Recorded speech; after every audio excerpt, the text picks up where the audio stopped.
ते चिचिरे लाख रस्तनि ते छॾिया विया आहिनि। टार्चर सेलनि में रखियो वियो आहे। उन्हनि खे पाकिस्तान जे आइन ऐं कानून जे मावरा उन खां मथां थी, छाकाणि त उन मूजिबि हिननि खे 24 कलाकनि में कंहिं बि हिरासत में वरितल माण्हू ॿाहिरि करणु आहे।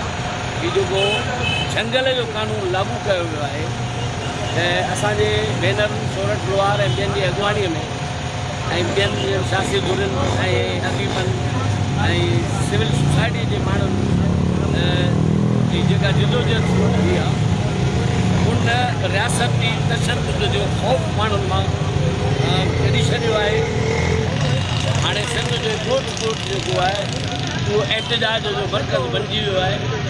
असीं हुकुमराननि खे जेके अंधा ॿोड़ा ऐं गूंगा आहिनि, क़ुर जे लफ़्ज़ उम्मुन बुकमुन सुमियुनि बणिजी विया आहिनि, उन्हनि खे चऊं था त हिन अवामी एहतजाज हिन अवामी आवाज़ खे वोट ॾियो ऐं गुम कयल माण्हुनि खे ईद ताईं पधिरो कयो, या जिन ते तव्हांजे नज़रुनि में केस आहिनि त उनखे कोर्टनि में आणियो।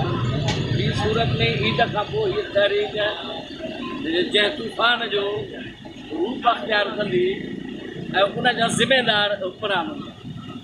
असीं रियासती इदारनि खे ऐं ख़ासि करे सुप्रीम कोर्ट जे चीफ जस्टिस खे चऊं था त हिन इंसानी मसइले जो सुओ मोटो नोटिस कढे ऐं हिननि रियासती इदारनि खे मजबूर करे हीअ गुम कयल माण्हुनि खे आज़ादु कनि। जीअं ही मुतासिर ख़ानदान हीअ जेके हीअ ईद आहे उहा पंहिंजे घर में कनि। ॿी सूरत में 2 सालनि खां उहे ईदूं प्रेस क्लबुनि ते मल्हाईंदा रहिया आहिनि ऐं हीअ रवायत जॾहिं वधी त पोइ सॼी दुनिया मां आवाज़ु उथंदो, इंटरनेशनल ह्यूमन राइट्स जा इदारा बि आवाज़ उथारींदा। हिन आवाज़ खे जेकॾहिं हुकुमरान अंधा ऐं ॿोड़ा आहिनि उन्हनि खे ॾिसणु खपे, ॿुधणु खपे त दुनिया हिन आवाज़ सां आवाज़ु मिलाए रही आहे। हीउ सिंध जो आवाज़ु आहे। हिन खे कंहिं बि ग़ैर मुल्की या मुल्क जे कंहिं ॿिए हिसे जी तंज़ीम या एहतजाज सां न मिलायो वञे।